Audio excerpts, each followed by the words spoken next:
The case began like so many others in the shadows of the internet, with a young girl innocently exploring the new world of online interaction.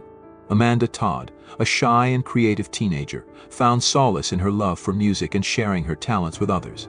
Her room was her sanctuary, a place where she could sing, record, and post her videos. But her curiosity and loneliness led her into a trap that would spiral into a nightmare. The first signs of trouble emerged when Amanda, unaware of the lurking dangers, responded to a friendly message from a stranger.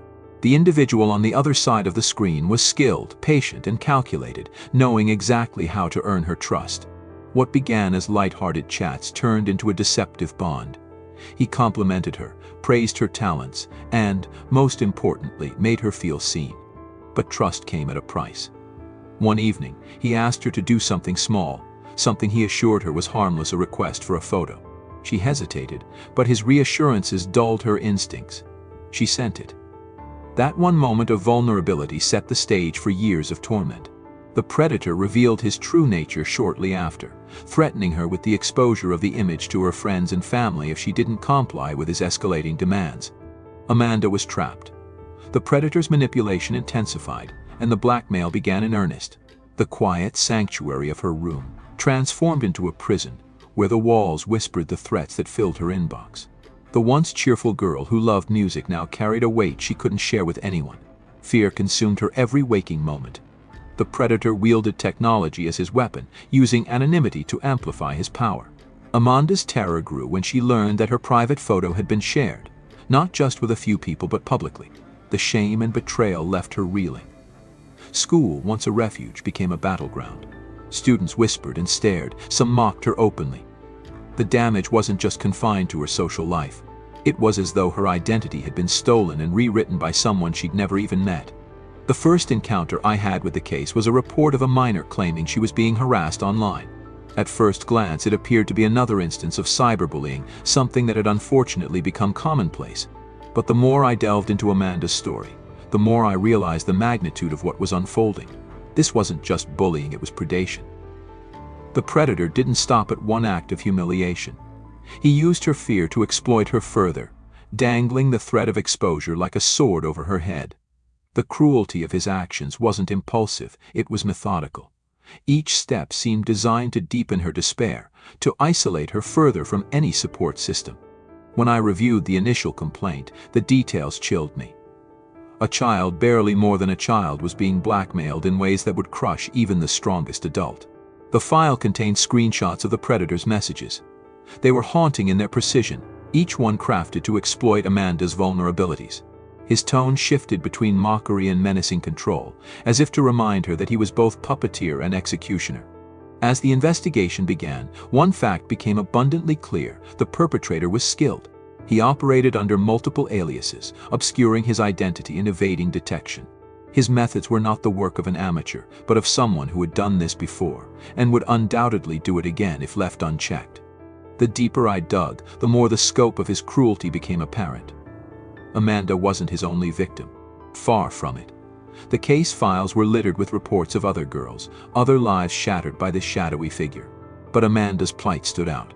Her age, her vulnerability, and the sheer scale of the predator's malice made it impossible to turn away. In the end, I found myself staring at her photo, a snapshot of a young girl with bright eyes and a shy smile. It was difficult to reconcile that image with the broken person her mother described when I first interviewed her. Amanda's life was becoming a cautionary tale for the internet age, but at that moment, she was just a scared girl who needed help. My job was to find the person who had taken everything from her and make them face justice. As the investigation deepened, it became evident just how calculated and relentless the predator was in tormenting Amanda. He had mastered the art of psychological warfare, using her fears and vulnerabilities as his weapons. His anonymity granted him a sense of invincibility, allowing him to amplify his cruelty without fear of consequence. Amanda tried to reclaim some semblance of normalcy after the initial blackmail. She changed schools, moved cities, and attempted to rebuild her life. But the predator wasn't finished. His messages continued, each one more threatening than the last. He reminded her that he still had her photo, and that he wouldn't hesitate to use it again. The blackmail escalated into an unending nightmare, stretching across years and following her wherever she went. At her new school, Amanda initially found a reprieve. She made friends and began singing again, her passion for music briefly lighting up her world. But the predator was always watching, always waiting. Within months, he struck again. This time, he sent the photo to students and teachers in her new school, ensuring that Amanda's attempts to start over were crushed under the weight of humiliation. When the report of this second attack reached me, I felt a surge of frustration. We were dealing with a predator who operated with impunity, leveraging the vast reach of the internet to destroy a child's life over and over again. I pored over the evidence we had gathered, messages, screenshots, timestamps. Each piece painted a chilling picture of a person who reveled in the destruction he caused. Amanda's mother, Carol, was desperate for answers. During our conversations, she expressed her anger and heartbreak. She told me about Amanda's sleepless nights, the way she would jump at every notification on her phone, fearing another attack. Carol had done everything she could think of, switching schools, contacting the police, even trying to monitor Amanda's online activity. But the predator was always one step ahead. The emotional toll on Amanda was catastrophic. She began to withdraw, spending most of her time alone in her room. The messages she received weren't just threats, they were psychological attacks designed to break her spirit. One in particular stood out: "You know I won't stop. Wherever you go, I'll find you." The cruelty of those words lingered with me long after I read them. Despite her mother's best efforts, Amanda couldn't escape the predator's reach. The shame and isolation weighed heavily on her, driving her to despair. I saw it reflected in her online posts, cryptic messages hinting at her pain, cries for help that few seemed to notice. The predator, meanwhile, taunted her with the promise that he would never stop, that she would never be free of him. Amanda's classmates weren't immune to the fallout. When the predator distributed her photo again, it spread like wildfire, igniting gossip and ridicule. Students bullied her relentlessly, some blaming her for the situation, others treating her as a social pariah. She couldn't walk down the hallway without hearing whispers or seeing people point at her. The torment reached its peak when Amanda was physically attacked by a group of girls at her school. They cornered her, shouted insults, and beat her until she was left with a concussion. The physical wounds healed, but the emotional scars were far deeper. Amanda's world had become a battleground, and she was losing the fight. When I met with her mother again after this incident, the anguish in her voice was palpable. She showed me the notes Amanda had written to herself, reminders to stay strong, promises that things would get better. But even Carol admitted she wasn't sure how much longer Amanda could hold on. "She's slipping away," she told me, her voice breaking, "and I don't know how to stop it." The predator, meanwhile, remained elusive. His use of multiple aliases and encrypted communication platforms made it nearly impossible to trace him. Every lead we followed seemed to hit a dead end. He was a ghost, existing only in the digital world where he held absolute power. I felt the weight of the case pressing down on me. Each day that passed without progress was another day the predator could harm Amanda or someone else. And yet, I couldn't shake the feeling that we were running out of time. Amanda's resilience was admirable, but she was fighting a battle no teenager should ever have to face. The predator's grip was tightening, and I feared it was only a matter of time before it became too much for her to bear. By the time Amanda reached out for help again, the damage was already devastating. The relentless campaign against her, orchestrated by a faceless predator, had stripped away any semblance of safety she might have felt. It wasn't just her school, her community, or her online presence that had been invaded, it was her sense of self. She no longer trusted the world around her, and every new day brought fresh dread. The predator's attacks were not confined to the shadows of the internet. They leaked into every corner of Amanda's life, transforming her into an unrecognizable shell of the girl she once was. Each threat, each humiliation, tore another piece from her. It was as though he was watching, waiting for her to attempt recovery, only to strike again when she least expected it. Amanda's mental health began to crumble. In my capacity as an investigator, I had seen many victims of such calculated cruelty, but Amanda's case was unique in its sheer brutality. The predator wasn't content with breaking her spirit, he wanted to annihilate it. Every message was a knife, each one designed to deepen the wound and ensure it never healed. In one particularly harrowing instance, Amanda confided to her mother about the voices in her head, echoes of the predator's taunts that refused to leave her. She described them as a constant presence, a haunting chorus that followed her into every corner of her life. "They're everywhere," she told her mother in a moment of fragile honesty. "Even when it's quiet, I can hear him laughing. Her mother, Carol, was desperate to help but felt powerless. She had done everything within her reach, moving Amanda to new schools, changing their address, even limiting her online access. But no matter what steps she took, the predator seemed omnipresent. "How do you fight someone you can't see?" she asked me during one of our conversations. I had no answer. Amanda's physical appearance began to change as well. Her once vibrant face grew pale and gaunt, her eyes shadowed by sleepless nights. The joy she once found in singing and creating faded, replaced by a silence that was deafening to those around her. Even her mother noticed the subtle changes in Amanda's voice: a tremble, a hesitation, as though she feared the very act of speaking would invite more pain. One night, Amanda made another attempt to reach out to the world. She created a video, a silent plea for understanding. Using only handwritten cards, she laid out the timeline of her torment: the grooming, the blackmail, the relentless harassment. Each card was a snapshot of the darkness she was enduring, and together they painted a picture of unimaginable suffering. When I first saw the video, it hit me with a force I wasn't prepared for. As an investigator, you train yourself to remain detached, to focus on the facts. But Amanda's story wasn't just a case file, it was a scream for help from a girl who had been betrayed by every safety net that was supposed to protect her. The video was haunting in its simplicity, and it was impossible to look away. The predator saw it too. He responded with even more threats, more attempts to break her. He mocked her effort to take control of her narrative, twisting it into another opportunity to exert his dominance. His cruelty was boundless, and it was clear he wouldn't stop until Amanda was completely destroyed. The effects of his actions extended beyond Amanda, rippling through her family and community. Her mother grew more withdrawn, consumed by guilt and frustration. "I failed her," she said to me more than once. "I should have seen it sooner. I should have done more." Amanda's classmates, many of whom had once been her friends, turned against her. Some mocked her openly, while others spread rumors that only added to her shame. The isolation was absolute, and Amanda began to believe that the predator's words were true, that she was unworthy of kindness, of friendship, of love. Despite the mounting evidence, we were no closer to identifying the predator. Each lead unraveled before we could act, and the digital trail was painstakingly elusive. He operated with a level of sophistication that suggested he had done this before, perhaps to others. Amanda was not his first victim, and I feared she wouldn't be his last. Amanda's suffering reached a crescendo in the weeks leading up to her final cry for help. She wrote messages to friends and family, vague but heavy with meaning. In one, she simply said, "I'm tired of fighting." It was a statement that lingered with me long after I read it, a stark reminder of how close we were to losing her. The predator's campaign was a methodical destruction of innocence, and it was succeeding. Amanda's world had become a prison, each day a new form of torment. And as the investigator tasked with unraveling this nightmare, I was haunted by the realization that we were failing her. The clock was ticking, and I couldn't escape the feeling that time was running out. The Todd household was once a sanctuary, filled with warmth and the echoes of Amanda's laughter. Yet, over the months of her torment, the atmosphere grew suffocating, weighed down by the scars of betrayal, isolation, and grief. For Carol Todd, the pain was twofold. Not only was she watching her daughter slip further into despair, but she was also battling the helplessness of being unable to shield Amanda from the relentless predator.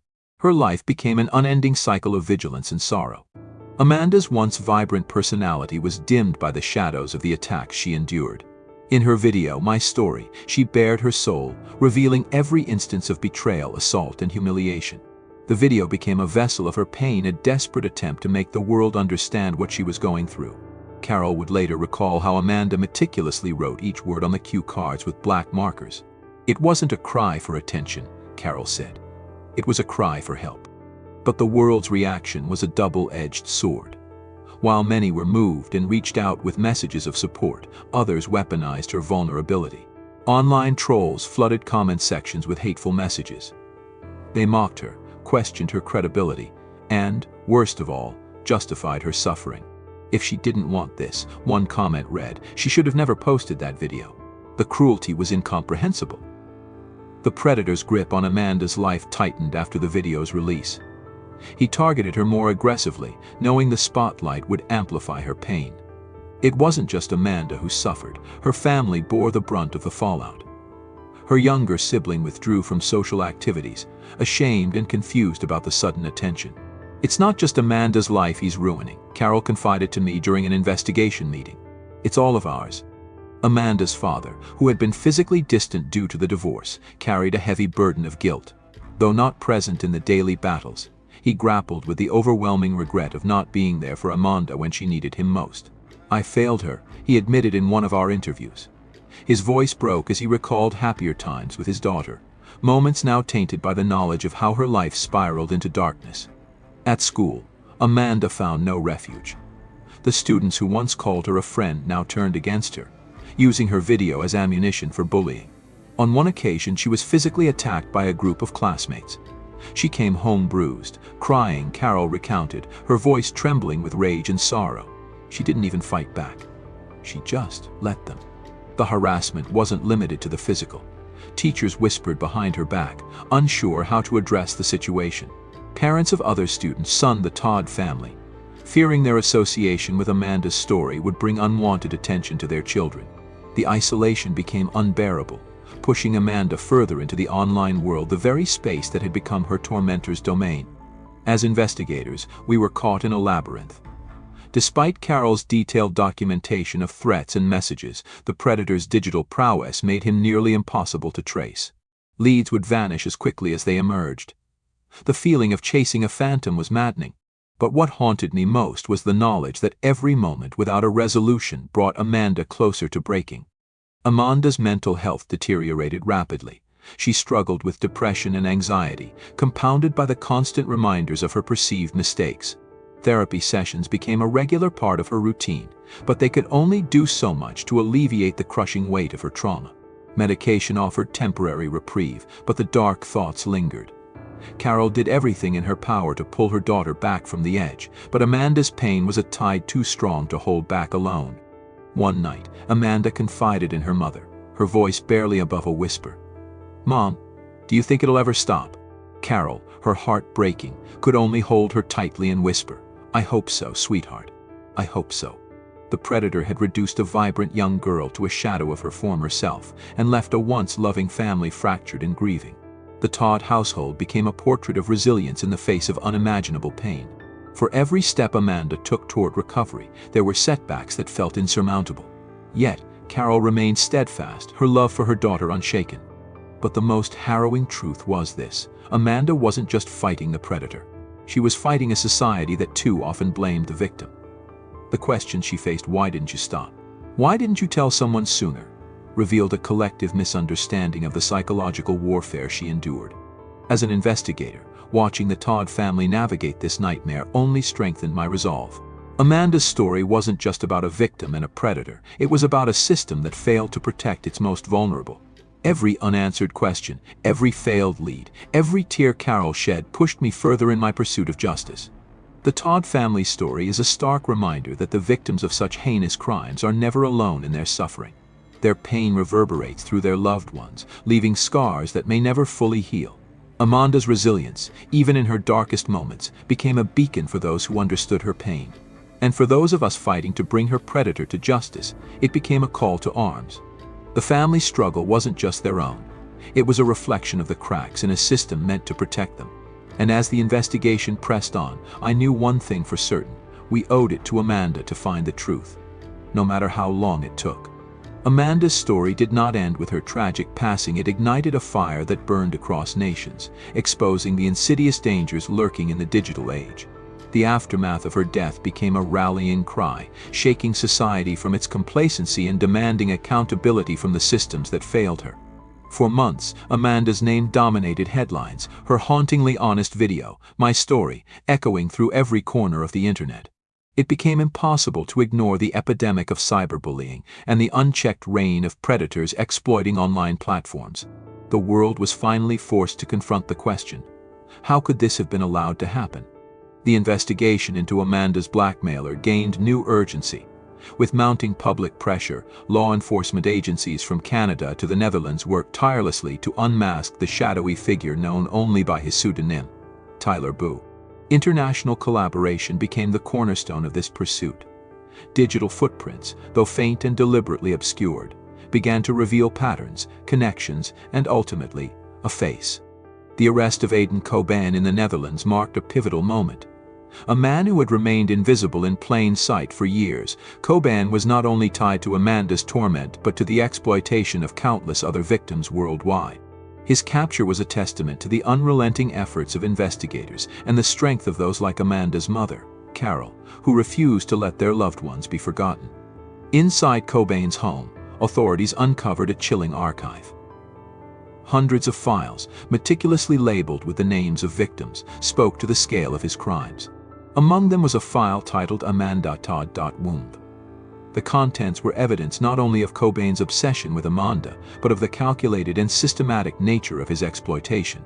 As the files were examined, the magnitude of his reach became horrifyingly clear. He had preyed on dozens of children, manipulating them into his web of terror. The legal proceedings against Cobain were arduous, stretching over years. He leveraged every possible defense, from challenging the legality of the evidence against him to claiming mental instability. But the sheer weight of the evidence, combined with the testimonies of victims and their families, proved insurmountable. In the end, Cobain was convicted on multiple counts of extortion, child exploitation, and harassment. He received a 17-year sentence, a punishment many felt was insufficient given the irreparable damage he caused. For Carol, justice was bittersweet. "This is a step forward," she said after the sentencing. "But no sentence can bring my daughter back. No sentence can undo the harm he caused to so many." Her focus shifted to ensuring Amanda's story would continue to drive change. Through the Amanda Todd Legacy Society, Carol advocated tirelessly for cyberbullying awareness, internet safety, and stronger protections against online predators. The societal impact of Amanda's story was profound.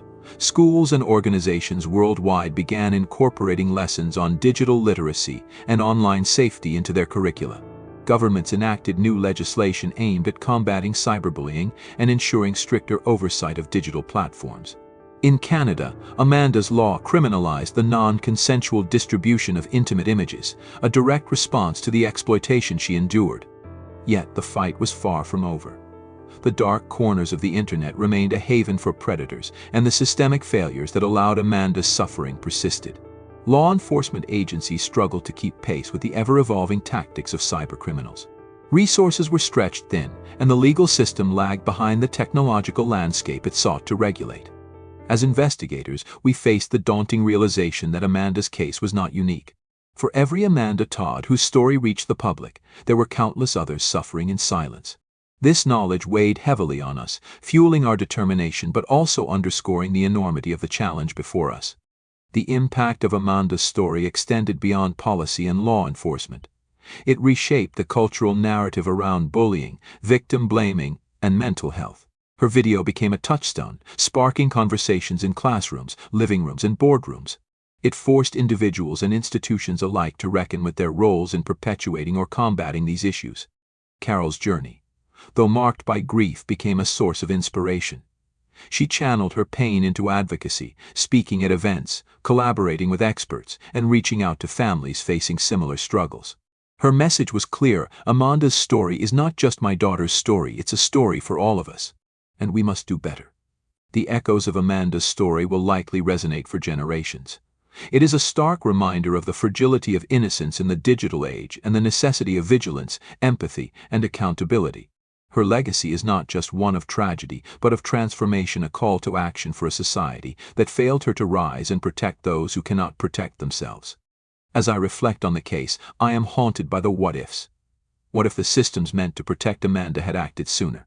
What if the predator had been stopped before his reach extended so far? But amidst the regret is a glimmer of hope. Amanda's voice, silenced too soon, continues to inspire change. Her story, though born of unimaginable pain, has become a catalyst for healing, awareness, and justice.